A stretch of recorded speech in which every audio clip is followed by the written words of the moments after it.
as local government, it is the place where we interact and interface with our community values. You don't see that happening at the national level or the federal level or the state level.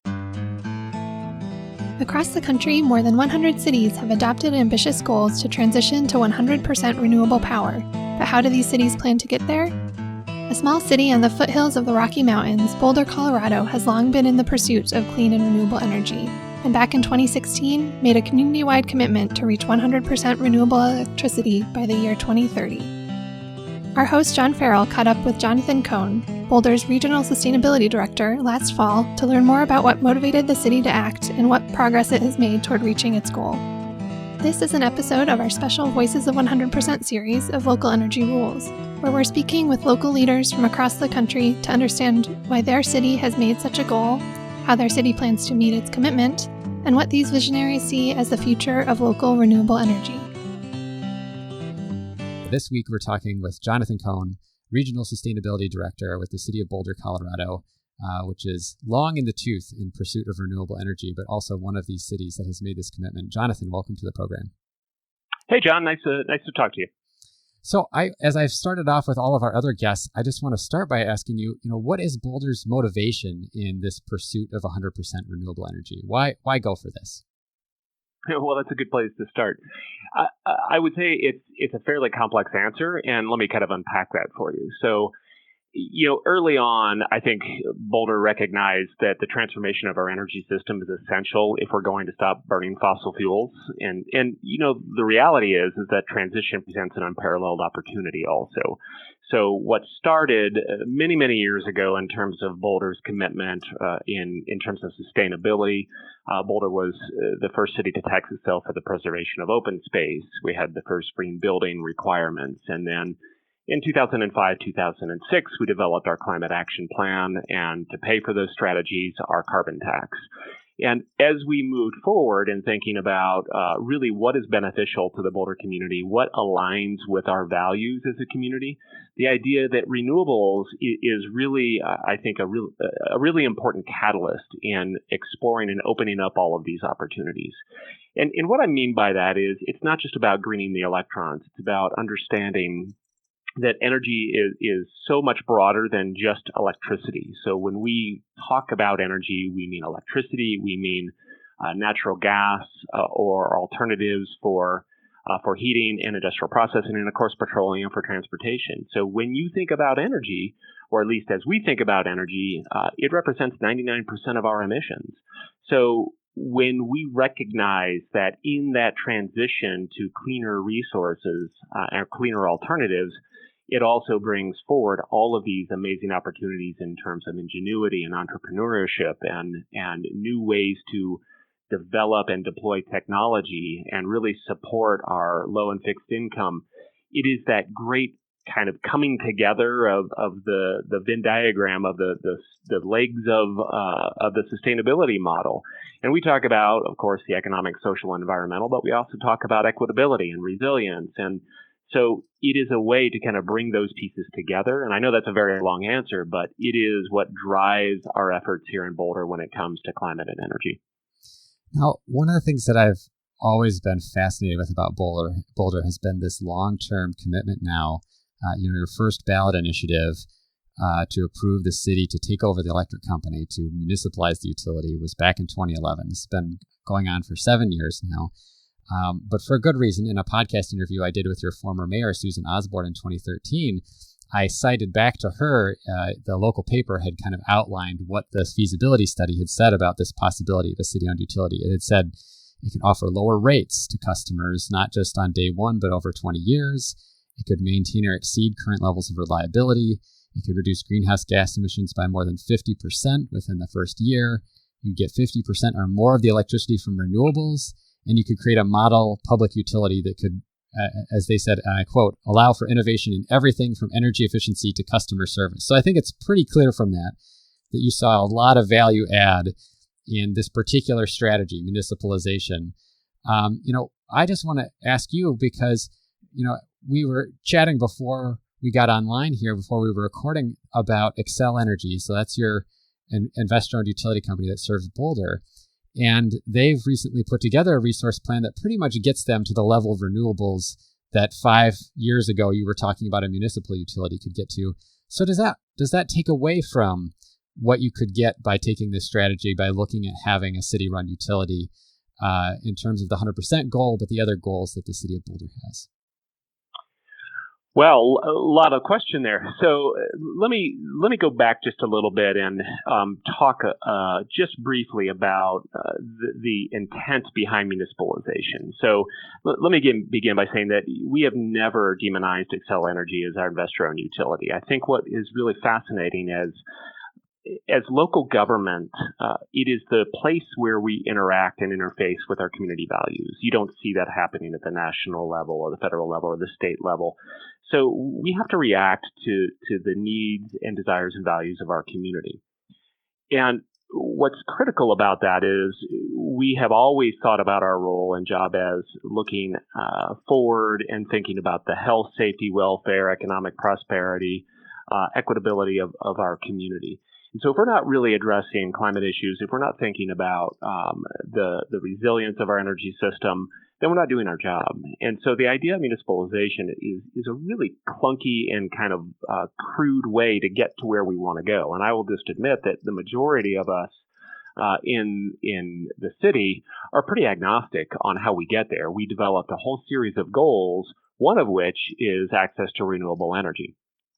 But there are other commitments that were made and other goals that related to price stability and, looking at high levels of reliability, being able to work with entrepreneurs and our local energy companies to test and model some of their devices and technology, and really shifting the notion of what a utility does and becoming more of a service provider rather than the seller of the commodity, which is kilowatt hour. And there's been a lot of talk about the utility of the future, not just here in Boulder, but across the country as markets shift and as the desires shift and as customers become more literate on choice. So it's always been our aim to really figure out how the utility functions in a much different way. Now, you bring up a really critical point, which is we knew Xcel Energy was going to move in the direction that we've always hoped they would move in terms of procuring more clean electricity, more clean electrons, and offering that to consumers. But it matters how they do it in terms of ownership structure. So as we think about a decentralized model, one which everyone has the ability to have a power plant on their roof, have the ability to overgenerate and sell or donate excess power, that whole transactive energy concept, how we start to harmonize the components of electrification of our thermal system, electrification of our transportation system. Those are really, really cutting edge things that we all hear about. And the utility plays a central role in that. So we've always said where we need to go is one that a utility is that facilitator, and it enables those kind of a new marketplace, so to speak. So Xcel is moving in the right direction. The question is, are they going to get there far? Are they going to get far enough? Are they going to get there fast enough? And this last round of bids and the selection of their resources and their last ERP just in the past couple of weeks really is exciting. It's exciting to see that the market has responded, and it is now it's actually cheaper to build new wind and include storage than it is to run existing coal plants in the state of Colorado. That is extraordinary. So what does that mean for our efforts in terms of municipalization? It means that the differential between status quo and what we could do on day one may get a little bit smaller, but our goal is to get to 100% by 2030. That is the goal that our community has committed to. It's the goal that our city council has codified. And as I said earlier, when I talk about it matters how we do it, we have a goal for local generation as well. So we are looking to get to 100 megawatts of local generation in the city of Boulder by 2030. So you find that pinch point then between a utility that may be installing and owning large centralized solar and wind plants in the southeast or southwest corners of the state versus distributed generation on our rooftops that adds resilience, adds those benefits back to consumers directly. And so I think we are seeing the conversation shift to not are renewables viable and should that be the direction we go, but how do you do it and what's the right ownership structure? I want to just emphasize too, in what you've said and what I've heard. And you had in particular, I really liked what you were saying about local government being this place where it's the level of government where you can most directly interact with community values.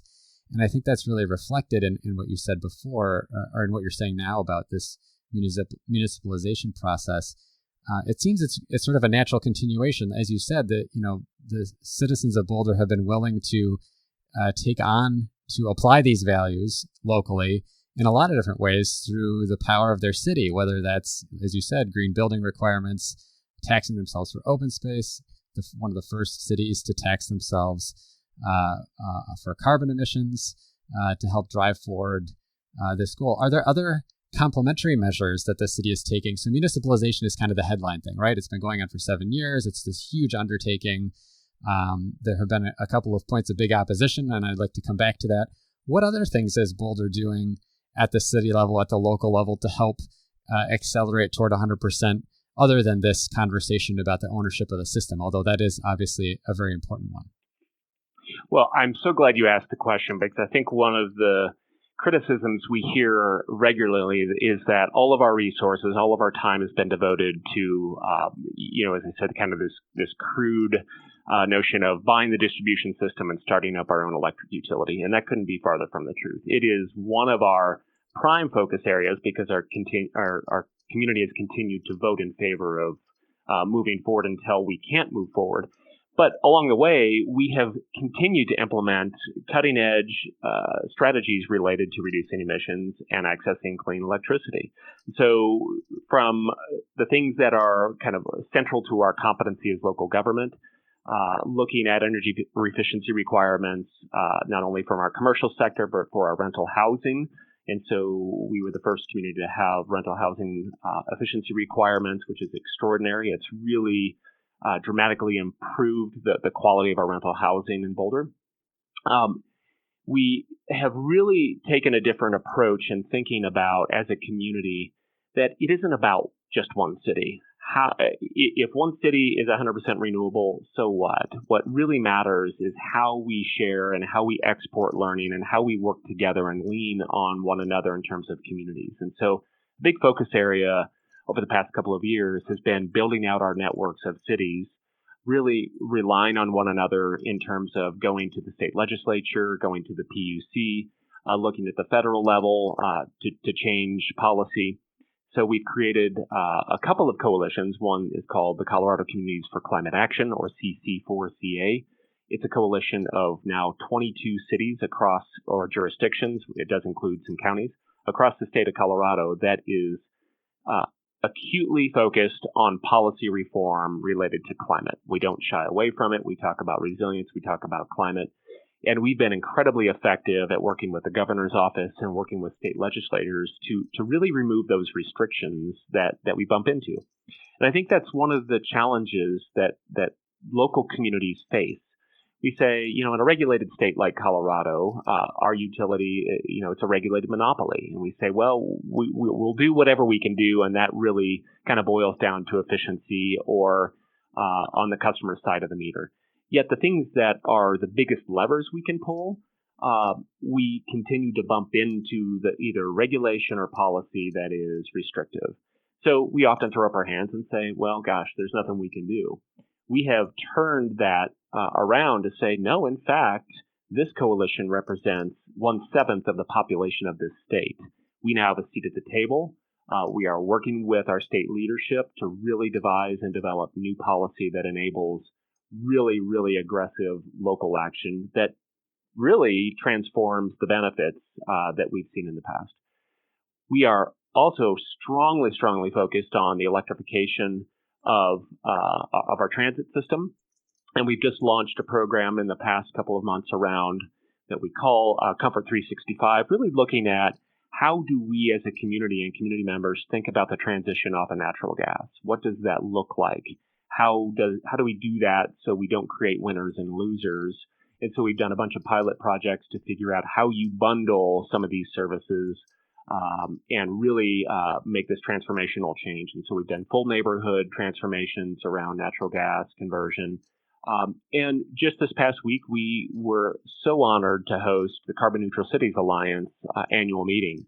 We had 24 cities from around the globe. These are leaders in the world, really thinking about some of the transformational strategies. And we are by far the smallest community, but it really speaks volumes to our commitment in this area. And we were able to really work collaboratively with those communities to say, what are the most effective strategies, and how do we really pivot away from just offering energy efficiency services to really thinking about the biggest levers we can pull in each community. So I'd love to hear some examples. You mentioned for example, the local policy of energy efficiency for multifamily residential properties, or smart regs, and that's working out well. One question I know I want to ask on behalf of folks here in Minneapolis is, how does that affect affordability? And then I'd love to ask you about some of these other specific policies that you've been with your coalition advocating for at the state level. Sure. So, to your question around affordability, I think one of the challenges we were facing, and I know this is not so unusual for a lot of communities, particularly those with universities. Over 50% of our housing here in Boulder is rental, which is typically the lowest quality, the least efficient. And so we started thinking about our kind of clean energy future design for new buildings, and the redesign on moving towards net zero or net positive buildings in neighborhoods. So as we looked at our code with regard to new construction, we don't have a lot of new construction in Boulder. We are able to address efficiency and energy requirements for remodels and additions. Then we look to say, well, in terms of equitability, who is hit the hardest? And it really is the renters. And so we worked with our Rental Housing Association to say, how do we kind of ease into this idea of increasing the quality of our housing stock for renters? And so we worked in parallel with our Rental Housing Association. I would not suggest that it was easy at the beginning, but we are nearing the completion of our compliance period, where we've been able to get over 90% of our rental housing compliant with our energy efficiency requirements through smart regs.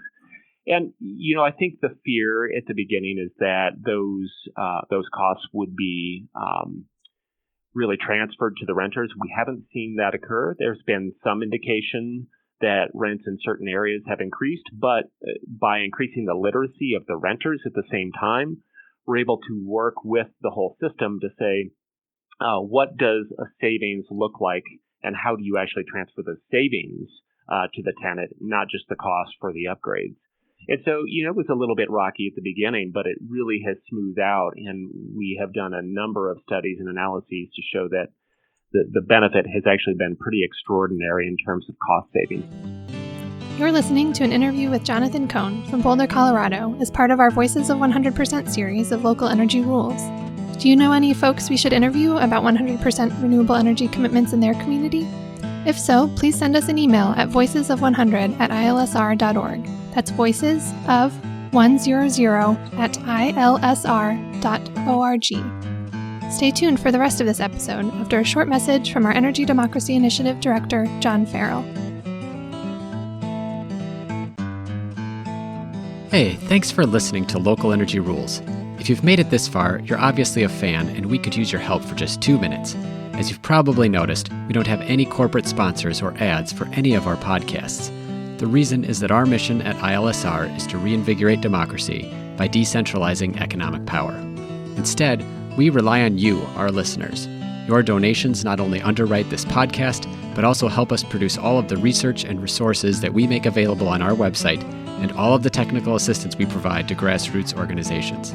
Every year, ILSR's small staff helps hundreds of communities challenge monopoly power directly and rebuild their local economies. So please take a minute and go to ilsr.org and click on the donate button.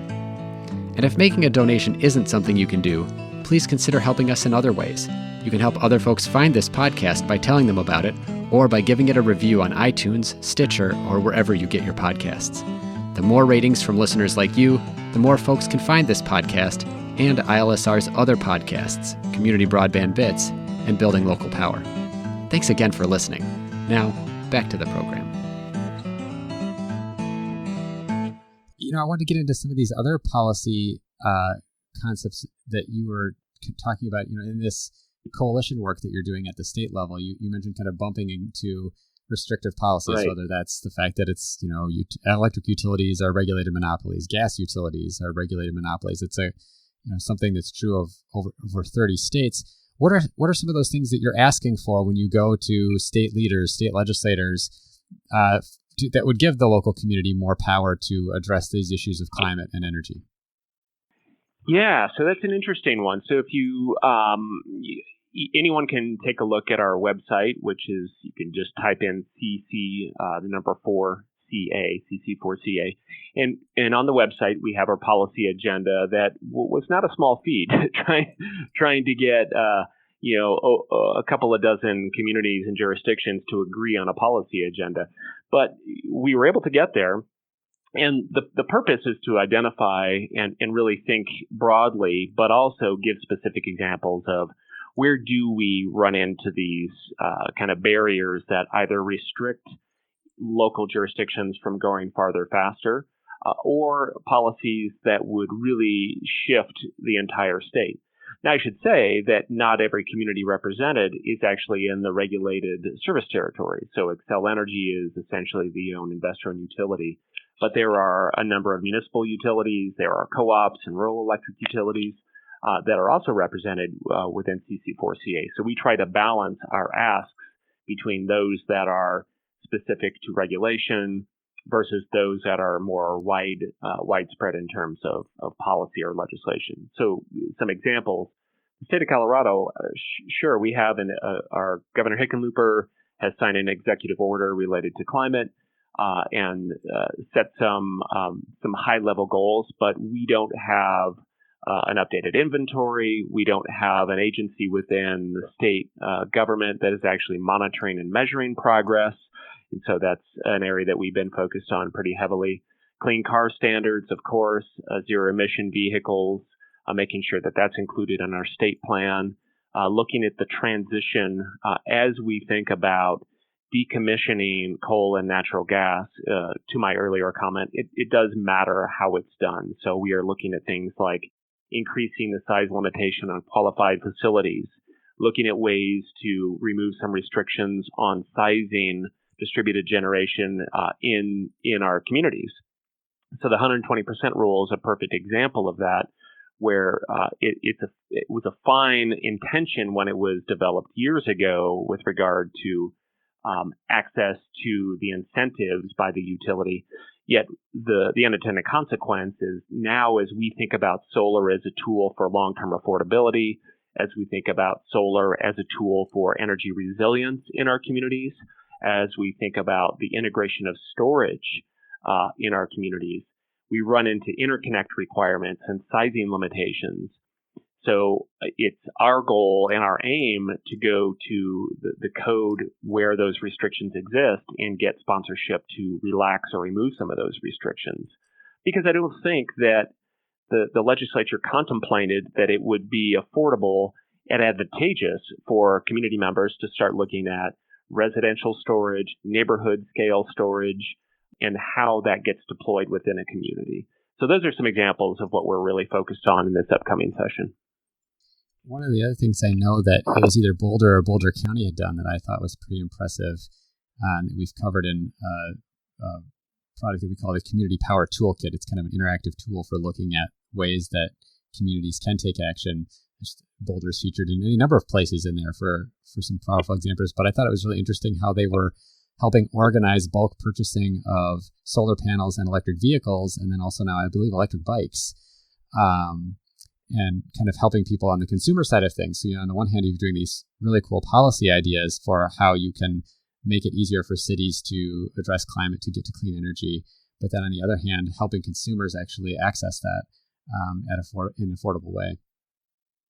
Yeah, and that's been one of I think, the benefits of working collaboratively. So we work really closely with Boulder County and some of the other communities within Boulder County. And so the bulk purchasing was intended to, just as you described, how do you perhaps drive down the cost even further? We have local sales tax and rebates, along with the utility rebates, all good stuff. But the performance-based incentive offered by the utility, at least on residential systems, is really not the driver of new solar installations. So we're starting to look at how do we start to shift and really think about the future of solar, how it can be used a little bit differently. How do you pair it with storage? How do you bundle it with efficiency, an electric vehicle, and look at the affordability, and also including that transition when I talked about natural gas a bit earlier. And so looking at how we work with our local manufacturer, our local distributor of electric vehicles, and, trying to answer that question, the role of local government, what should we be focused on? Is it the deployment of charging infrastructure? Is it looking at rebates and incentives to get more vehicles on the road? Is it to really think about the future of charging infrastructure and where that will head? So does it make sense to really focus on level 2 charging, or should we figure out how to get more DC fast charging? How do we look at shared fleet opportunities between our governmental agencies, looking at autonomous vehicles? One of the projects that I'm really proud of, we use some of our Department of Energy READY grant, which is really focused on reliability and resilience, and using some of those dollars to partner with a local transit authority to help them purchase their solar, to put in some storage, but also this great forward-thinking idea of electrifying their bus system, and then looking at charging those buses with solar, and then looking at some autonomous routes on the CU campus. So there's this vision of where we want to go, and these projects are more than just these one-off projects. We're also looking at a microgrid on the CU campus, but not just because we can do a microgrid, but what's the purpose? What problem are we trying to fix? What questions are we trying to answer? And so we have this great benefit of having the federal labs here, having the university and its research applications to really say, what do we need to do as a community? How do we establish a real clear understanding of roles and competencies of all the players?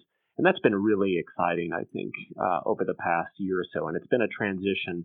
Now, back to your earlier question, all of this is in parallel with our work around municipalization. We know what we can get to if we don't municipalize and how far and fast we can go. And we know if we are not a regulated utility, the role of that electric utility shifts pretty dramatically, and it becomes a much stronger player in all of this transition.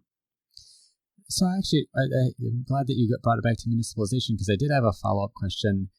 We mentioned earlier that Xcel Energy, the incumbent utility, investor-owned utility, has been presented in its resource planning with all of these really low-cost renewable options that are even cheaper than some of their already built coal plants. They're obviously moving toward renewable energy. How have they been responding to the municipalization campaign? And I say this with a little tongue-in-cheek. Obviously, at the beginning, they were strongly opposed. They threw a lot of resources into trying to stop the city from municipalizing. But they're now faced with the cost-effectiveness of renewables. They're moving in that direction. Have they been responsive on some of the other things that Boulder's interested in, like the 100 megawatts of local energy, or this notion of resiliency and removing limits from the size of solar arrays? Well, let me just, I want to put a very fine point on this comment, which is, Xcel Energy is a for-profit entity, and their business model is one that perhaps is one that just does not align with the values of our community. And so, yes, I have to give them a huge amount of credit, and I won't debate whether that's being driven by the market or by the fact that it is the culture of the company that perhaps is shifting. That really doesn't matter. I think what it shows up as is that they are moving in the direction that we as a community hope they would move. I don't know how far and fast they'll be able to go in terms of really starting to look at customer choice opportunities, looking at ways for consumers, customers, and cities to have more control and more choice over their energy needs and services. They've not shown at least a willingness that I have seen yet to look at some of these more, I'll call them provocative solutions. Yet it does create a good starting place for us to think about new ways to partner with the utility. I remain hugely optimistic and open to the fact that we could still work out some type of deal between the city of Boulder and Xcel Energy. I think that they recognize the benefit and the shift in this utility landscape. When we look at utilities that are really doing great things, Xcel is typically towards the top of the list. But at the end of the day, we as a community have been tasked by our community to really figure out how do we get to our goals related to energy? How do we get to 100% renewable electricity? How do we get to 100 megawatts of local generation? And I've not seen the pathway yet with Xcel, but again, I remain hopeful. They are doing what they have been required to do by our Public Utilities Commission after we finalized our transfer of assets proceeding at the PUC. We have been working with them pretty closely on the completion of our required contracts to move into the transition. That allows us to go into the condemnation action. So I can't say with any amount of certainty that we will create an electric utility, but what I think is important is that we're able to look back and say it's been worth it. And right now I can say that the work that we have done, we have learned so much in the past 8 years about our energy system, about the needs and desires of our community, about the role that resilience truly plays, and how energy and electricity really fit into our overall objectives to decarbonize our energy supply. Well, it's such a beautiful way to bring me to my last question, which is, in that 8 years of learning about this process, what advice do you have for other cities that have made this kind of commitment? I mean, there are now over 70 U.S. cities that have publicly committed to 100% renewable energy. I think few of them with the kind of pedigree and history that Boulder has had even before making that kind of commitment. What would you suggest that they do as if they look to how to achieve this goal? Well, so yeah, I would not suggest that we are experts on this at all, but I would say that there are complexities and complications for cities that are thinking about a pretty ambitious goal related to electricity or energy. And that actually is my first kind of point. I think it begins with clearly distinguishing between renewable electricity and renewable energy. The former, of course, is a smaller subset. The latter also includes transportation and heat energy. I think that's an important one. A lot of cities get hung up on whether or not they should declare some 100% renewable goal without actually having the roadmap to get there. And what I would say to that is, whether it's symbolic or not, I think it sends a very strong signal to the marketplace. I think it sends a strong signal that we as communities are going to stand up straight and we are going to make our voices heard in terms of where we want to go. And that's really, really important. So as I look across the state of Colorado, we have a handful of communities, some of which you would never expect to establish 100% goals. And it is extraordinary because they are looking at it from the perspective of protecting their customers, protecting their most vulnerable population, looking at the fact that using renewables to stabilize the cost of electricity, to understand the health implications of burning fossil fuels, it is totally shifting the narrative around what communities can and should be doing. And I would also say that it's disingenuous and patently false to say that no entity can go 100% renewable. I think the science indicates that getting the grid to 80% would be relatively easy, but that last 20% would be tough. And no one denies the physics. That's not the issue. The issue is that when a city is run on 100% renewable energy, that's an accounting reality, not a physics reality. And I think that's really exciting. And so don't get hung up on someone claiming, well, you're never going to get to 100%. Looking 5 years back, we would never have thought that wind would be at price parity, much less solar be at price parity. Never in a million years would we thought that storage would be a potential dispatchable resource for utilities. But here we are. So when you think about establishing a target for 2030, much is going to happen between now and 2030. Much will happen in the next 30 to 50 years. So I would say to any community that's contemplating this, be bold, recognize the benefit, and recognize that energy is at the center of the sustainability challenge, and it's also an indispensable ingredient of our modern economic life. So the last piece is that kind of bringing it back to the idea of climate. We don't have to talk about energy and 100% renewable energy as the biggest lever around climate change. We can talk about resilience because it's equally important. But the reality is climate change carries serious consequences for us as humans and for ecosystems. And it's a crisis that's going to affect our food, our national security, our water, our ability to live where we choose, and basic human needs, et cetera. And we see it every day when we look out our windows here in Colorado. And so it is extraordinary. It is incredibly hopeful when we see communities across this state declare their intention to go to 100% renewables for whatever reason. So again, it is a movement. It's a movement that I think we're going to see continue, and it's going to greatly expand in the coming years. Well, Jonathan, thank you so much for taking the time to share what terrific work that you're up to in Boulder to advance clean local energy for your community and to reach that 100% goal, but also I think many of those other important goals that the city has had for itself. It's helpful for other communities to be able to hear what the opportunities are more broadly than just around climate and energy. And I think you guys have been doing that very well. Well, thanks very much. And I think the strength of our efforts are the fact that it is really driven from our community, and really honored to be doing the work on their behalf. So always fun to talk to you. You too, Jonathan. Take care. Thank you so much for listening to this episode of our Voices of 100% series, where our host John Farrell was speaking with Jonathan Koehn about how far the city of Boulder, Colorado has come in its efforts to build a 100% local renewable energy future. For more information on cities that have committed to 100% renewable energy, check out other episodes in this series and explore ILSR's interactive community power map, which is available at ilsr.org.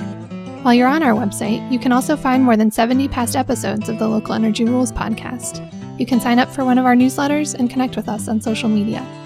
Tune back into this podcast in 3 weeks to hear more perspectives from local communities taking on concentrated power to transform our energy system. Until next time, keep your energy local, and thanks for listening.